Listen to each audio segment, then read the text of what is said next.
Yes, Radyoman Rod, bago mag-alaw na ngayong hapon ng formal na buksan, dito po naman sa Philippine Arena, sa Bukawi, Bulacan, Tumagic, talaga naman, parang langgam Radyoman Rod, parang bumubuhos yung mga tao dun sa gate, pero bago yan, nagsigawan yung mga tao, open. Dahil ang ibang mga tao dito, Radyoman Rod, ay nagmula pa kaninang alas 10 ng umaga, sa pakainit ng panahon, pero ngayon overcast kayo na, medyo maganda yung lagay ng panahon, at hindi naman sukang init Okay. Yun nga lang, maraming matatanda bata, sabi nga natin, all walks from life, all roads going to Bukawi, Bulacan. Pero, man, atmosphere, Radyoman. Elmar, may lugar ba, habang nakasarapan yung Philippine Arena, may komportableng lugar ba na itinilaga ng organizers para panoorin yung opening ngayong araw dyan sa area na hindi masyadong mainitan ng ating mga itong mga tao na manonood mamaya? Actually, Radyoman Rod, katatapos lamang buksan itong gates. Kaya makikita ko ngayon dito sa ating paligid, talagang bumubuhos yung mga tao pagpasok dito sa loob na. Pinayagan na, Radyoman Rod, na makapasok yung crowd na napakarami. Ang kulay dito, blue, yung namamayaning color ngayon dito. Itin ko lamang si Kuya, kung saan to. Kuya, sa Aramin Pabit, Manila. Live po tayo ngayon. Si Radyoman Rod. Saan po kayo galing pa? Manila pa po. Manila ka pa? Manila pa. Huawei Jo. Ilan po kayo? Tatlo lang po kami. Tatlo kayo. So, anong binayaran nyo rito papunta dito? Ano lang po. Ano kayo? So, private kayo. Magkano ticket nyo? Kayo. Anong papanoorin nyo? Sa Gilas. So, magkano binayaran nyo, Kuya? Ikaw? May idea po isa. Mga libre siguro sa Kuya. So ngayon. Baka may nag-sponsor sa kanila. Baka may nag-sponsor. Oo. So, may nag-sponsor. So, talagang masaya ang atmosphere dito. Palang piyesta. Alam mo, maraming mga panahon dito. Elmar. May mga tao. Elmar, yung mga, kasi di ba may libreng sakay? Yes. May libreng sakay. Na ibinigay ng PITX, papunta dyan ngayong araw. So, yung mga sakay ng P2P, saan yung babaan? Actually, sa likod lang itong Philippine Arena, may drop-off point sila. Okay. Radyoman Road. Tapos doon na bababa yung mga tao. Kaya iba rito talaga, galing pa ng Metro Manila, kung binabanggit mo, libre sila. So, may drop-off point, lalakad na dito ng konti yung mga tao, Radyoman Road. So, kaya naitanong ko, kasi siyempre gusto nating alamin kung paano yung sistema dyan para sa, alam mo yun, pagtanggap ng mga tao ngayon. Kasi sabi mo nga, gusto nating makamit yung world record. Ang pinag-uusapan natin rito, di ba, thousands of yung mga goers dyan para manonood ngayong araw sa opening ng FIBA World Cup. Okay?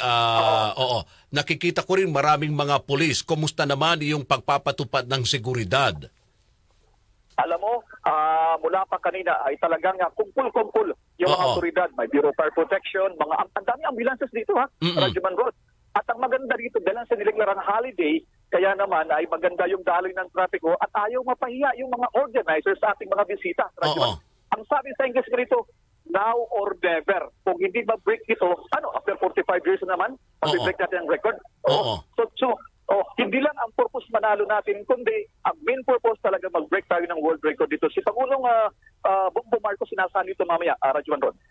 Bukod sa ating mga kababayan na nandyan, na excited ng manood, yung opening at yung laro ng Gilas, may mga dayuhan ba din na galing pang ibang bansa? Itong mga karatig na bansa natin na pumunta pa rin, dumayo pa rito sa Pilipinas para panoorin lang yan. That's right. Tama ka dyan, Radyoman Rod. Maraming mga turista, ang iba nga rito, yung mga foreign journalists, ay iba nga natin nakasama dito. May mga mula sa Finnish, sa Finland, at ang iba dito ay wala. Ang maraming mga dito, mga journalists coming from USA. Dahil nga siyempre, ang pinakasikat talaga dito yung Team USA. Although ang Team USA ay bukas pang kanilang game, Radyoman Road. Ang alalahanin natin hindi lamang yung Philippine Arena ang may laro ngayon. Diyan sa MOA, sa may arena sa Pasay City, may laro din dyan. Mamaya pasado alas 4. At kasabay din ang Indonesia at ang Japan, Radyoman Road. Kasi isa din yan sa mga target ng ating gobyerno para hikayatin, yung mga turista na para pumunta dito ngayon para panoorin yung FIBA. Bukod sa gusto nating makamit yung world record, gusto na din nating kumuha ng maraming turista para dyan sa event na yan, prestigyosong event ngayong araw. At sa mga darating na araw pa. Oo.